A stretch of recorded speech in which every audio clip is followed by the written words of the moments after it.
కథాస్రవంతి. నేను చావను, నువ్వు చచ్చిపో. హాస్య కథ. రచన శ్రీమతి పొత్తూరు విజయలక్ష్మి. వినిపిస్తున్నవారు పప్పు భోగారావు. జగమెరిగిన బ్రాహ్మణునికి జంధ్యమేలా అన్నట్టు తెలుగు పాఠకులకు శ్రీమతి పొత్తూరు విజయలక్ష్మి గారి పరిచయం అవసరం లేదు. సుమారు 200 కథలు, 8 నవలలు, 3 సినిమాలు, అనేకమైన వ్యాసాలు వీరి ఖాతాలో ఉన్నాయి. రచనలలో హాస్యాన్ని పండించడంలో వీరికి వీరే సాటి. నివాసం హైదరాబాదు. భర్త శ్రీ శివరావు గారు రైల్వేలో డిప్యూటీ చీఫ్ ఇంజనీర్గా సికింద్రాబాద్లో రిటైర్ అయ్యారు.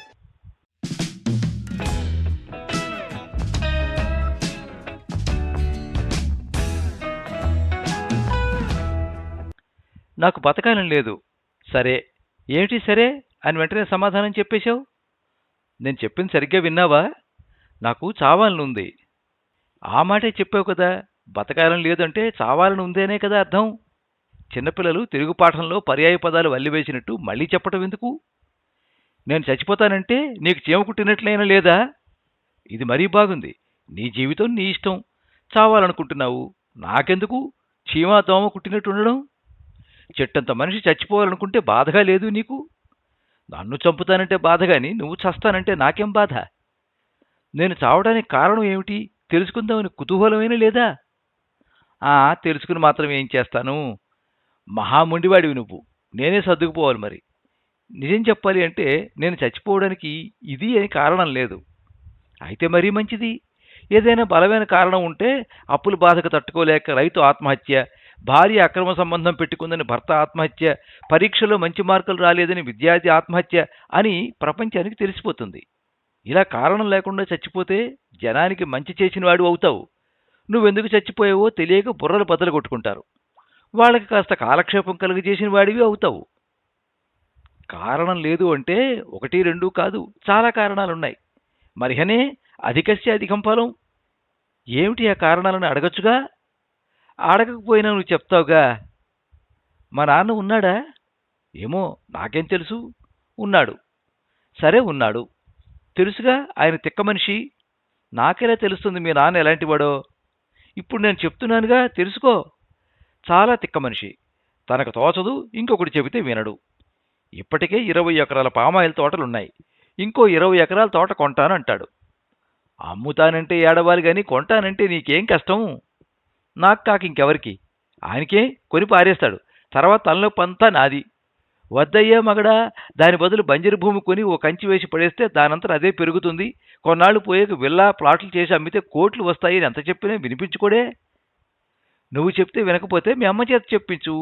పెళ్ళాన్ని చెబితే వినని మానవ మాత్రుడు ఈ భూమి మీద ఉండడు కదా. అయ్యో రామా, నాకు అంత అదృష్టం కూడానా? మా అమ్మ ఉత్త చేదస్తం మనిషి. ఈ రోజుల్లో కూడా ఇల్లు దాటి బయటికి రాని ఇల్లాలు. ఆవిడికి చెప్పే కంటే ఆ గోడకి చెప్పడం నయం. మరి గోడకే చెప్పు. చెప్పటం కాదు, ఎన్నోసార్లు తలకాయ వేసి బాదుకున్నా. తలకాయ బొప్పి కట్టడం తప్ప ఫలితం శూన్యం. అంతే మరి. అదే కదా గోడ యొక్క స్వభావం. పోనీ కట్టుకున్న భార్యతో చెప్పుకుందామంటే ఆ భాగ్యం కూడా లేదు. అయ్యో, పోయిందా పాపం? అయ్యో కాదు, పుట్టింట్లో ఉంది. ఓస్, అంతేనా? రాగానే చెప్పుకో నీ బాధలన్నీ. ఆవిడ రాదు. ఆహా, విడాకులు పుచ్చేసుకుందా? లేదు, మా పెళ్ళైన దగ్గర నుండి అక్కడే ఉంది. నూతన వధువు చేత గృహప్రవేశం చేయించడానికి మీ వాళ్ళకి మంచి రోజు దొరకలేదు కాబోలు. పాపం. ఎప్పటి గృహప్రవేశం? పెళ్ళై 10 ఏళ్ళు కావస్తోంది. అది కాదులే, ఏవో ఆస్తి గొడవలు. కట్నం గొడవలా? కాదు, అదో పెద్ద తిరకాసు వ్యవహారం. మా అమ్మ కుదుర్చింది ఈ సంబంధం. మా మామగారి పేరు కనకారావు. ఆయనకిద్దరు కూతుళ్ళు. ఒక్కో కూతురికి 30 ఎకరాల భూమి, ఊళ్ళో సినిమా హాల్లోనూ కమర్షియల్ కాంప్లెక్స్లోనూ చెరిసగం వాటా ఉన్నాయి. అక్క బావ ఆ ఊర్లోనే ఉంటారు. ఇద్దరికీ తగిన డబ్బు యావ. తను పెళ్ళై వెళ్ళిపోతే అక్క బావ తండ్రికి మస్కా కొట్టి ఆస్తి కాజేస్తారేమో అని భయంతో పెళ్లి కూతురు కనకమంజరి అంటే నా భార్య అక్కడే ఉండిపోయింది. పోన్లే, అక్కడే ఉండని, ఆయన తదనంతరం ఆస్తి తీసుకుని వస్తుంది అని చూసి చూడనట్టు ఊరుకున్నారు మా వాళ్ళు. అది అసలు విషయం. ఎంత ముందు చూపు, ఎంత జాగ్రత్త! పోనీ సంతానమైనా ఉందా? కనకమంజరి కాపురానికే రాకపోతే నాకు సంతానం ఎలా కలుగుతుంది? ఆవిడ రాకపోతే తమరు ఆవిడ దగ్గరికి వెళ్ళొచ్చు కదా. ఇక్కడ నాకు 1,00,000 వ్యవహారాలు తీరి చావదు. శభాష్, నిష్పూచి, నిరాచింత. నాకు అంతటి అదృష్టం కూడానా? అన్నీ చింతలే. ఓహో, ఏం మనిషివయ్యా! ఏం చెప్పినా ఆహా ఓహో అంటావు. ఒక ఎక్సైట్మెంట్ లేదు, ఏం జరిగిందో తెలుసుకుందామని కుతూహలం లేదు. నీలాంటి వాడితో మాట్లాడడం నాది బుద్ధి తక్కువ. ఇప్పుడు నాతో మాట్లాడమని ఎవడు ఏడ్చాడు? ఇంకెవరితోనైనా మాట్లాడదామంటే ఇక్కడ నువ్వు నేను తప్ప ఇంకెవరూ లేరు. కష్టాల్లో మునిగిపోయి చచ్చిపోదాం అనుకుంటున్న వాడి మాట విని అయ్యో పాపం అనలేవా? సరే అంటాను. ఏమిటి నీ చింత కారణం? Outer ring road. Outer ring రోడ్డా? అవును, ఇప్పుడున్న ఔటర్ రింగ్ రోడ్లు కాక దాని చుట్టూ వచ్చే ఇంకో రింగ్ రోడ్డు. అవునులే, మరి నగరం ఇలా విస్తరించిపోతూ ఉంటే శనిగ్రహం చుట్టూ వలయాలలాగా రింగు రోడ్డు చుట్టూ ఇంకో రింగు రోడ్డు చొప్పున వేస్తూ పోవాలి. వెయ్యాలి, కానీ ఒకసారి ప్లానింగ్ చేశాక ఆ ప్లాన్ ప్రకారం పోవాలి. అంతేగాని అధికారాలు మారినప్పుడల్లా ప్లాన్ మార్చేస్తే ఎట్లా? అవును, నిజమే. ఆడపిల్ల ఒకరోజు మధ్యపాపిడి, ఒకరోజు పక్కపాపిడి తీసుకున్నట్టు ఇష్టం వచ్చినట్టు ప్లాన్ మార్చేస్తే అన్యాయమే. నేను అట్లాగే అన్యాయం అయిపోయాను. అప్పుడు ప్లాన్ వెయ్యగానే దాని పక్కనే 45 ఎకరాల స్థలం కొన్నాను.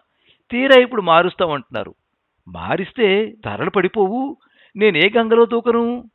అంత ఆత్రం ఎందుకయ్యా? ఆ రోడ్డు కార్యరూపం దాల్చాక అప్పుడు కొనొచ్చు కదా స్థలాలు.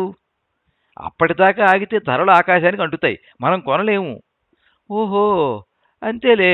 అయ్యవారు వచ్చేదాకా అమావాస్య ఆగుతుందా? అమావాస్య పేరెత్తకు. అమావాస్య వల్లనే నేను అన్యాయం అయిపోయాను. ఇందాక నా చింతకు కారణం ఏదో రోడ్డు అన్నావు, ఇప్పుడు అమావాస్య వల్ల అన్యాయం అయిపోయినట్టున్నావు. నీకేమైనా పిచ్చా? విషయం విను. మా వాడొకడు ఊరికి 70 కిలోమీటర్ల దూరంలో వెంచర్ మొదలుపెట్టాడు. మొన్ననే భూమి పూజ అయ్యింది. 6 టవర్లు. ఈ దశలోనే మొత్తం డబ్బు కట్టేస్తే చదరపు అడుగు 4,000కి ఇస్తానన్నాడు. 3 ఫ్లోర్లు కొందాం అనుకున్నాను. అమ్మో, ఎవడైనా ఒక ఫ్లాట్ కొంటారు, నువ్వు ఏకంగా ఫ్లోర్లు కొంటావా?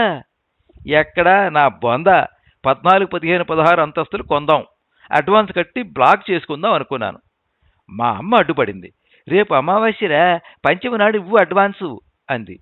సరే అని ఆగిపోయాను. తల్లి ప్రాణం, నీ మంచి కోరి చెప్పింది పాపం. ఏం మంచి? ఆవిడ చేదస్తం కారణంగా నేను వెనక్కి తగ్గాను. నా మిత్రుడు వైదీశ్వరన్ పరుగును వెళ్ళి అడ్వాన్స్ ఇచ్చేసి ఆ 3 అంతస్తులు బ్లాక్ చేసుకున్నాడు. తీరా నేను వెళ్ళేసరికి మిగిలినవి అన్నీ సోల్డ్ అవుట్. 20, 21, 22 ఫ్లోర్లు ఉన్నాయి. కావలిస్తే బ్లాక్ చేసుకో అన్నాడు. మరి చేసుకో. ఏమిటి చేసుకునేది? ఎత్తుకు వెళ్ళని కొద్దీ ధరలు పెరుగుతాయి కదా. చదరపడుగు 6,000 చెప్తున్నారు. ఎంత తేడా వచ్చిందంటే తలుచుకుంటేనే గుండె పగిలిపోతోంది. దానికి తోడు మా నాన్న తిట్టిపోస్తున్నారు.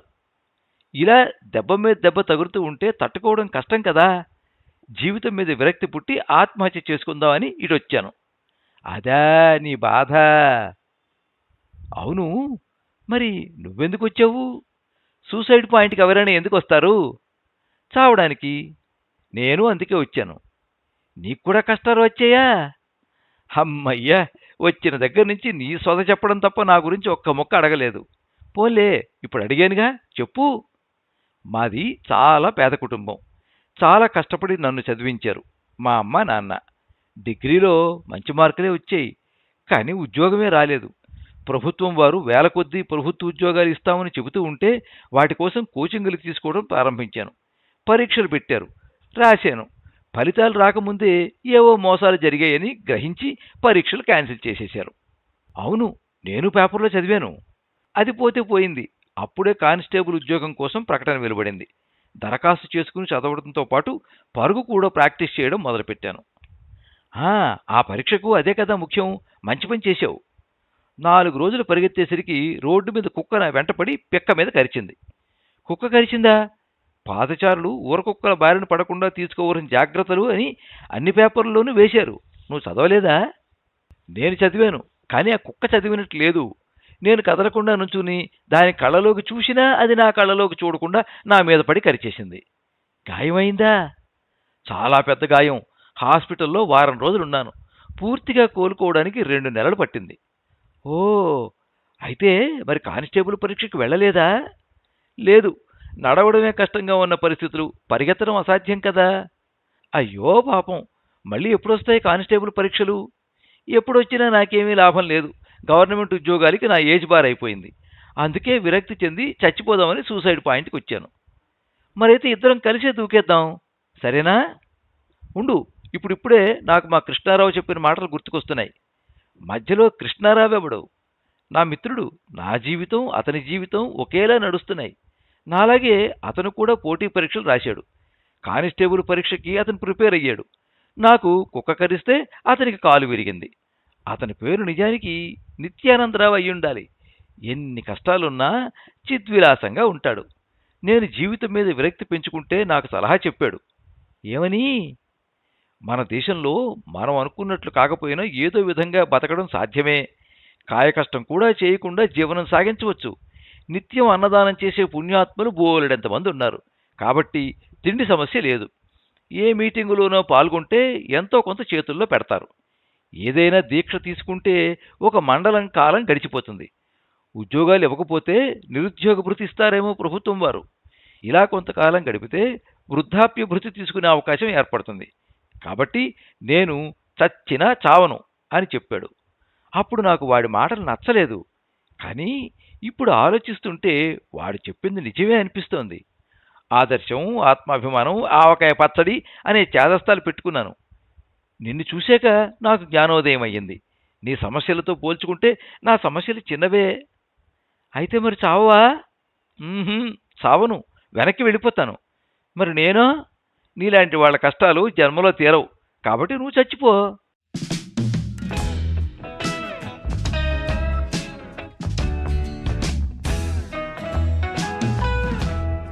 మీరింతవరకు నేను చావను, నువ్వు చచ్చిపో హాస్య కథ విన్నారు.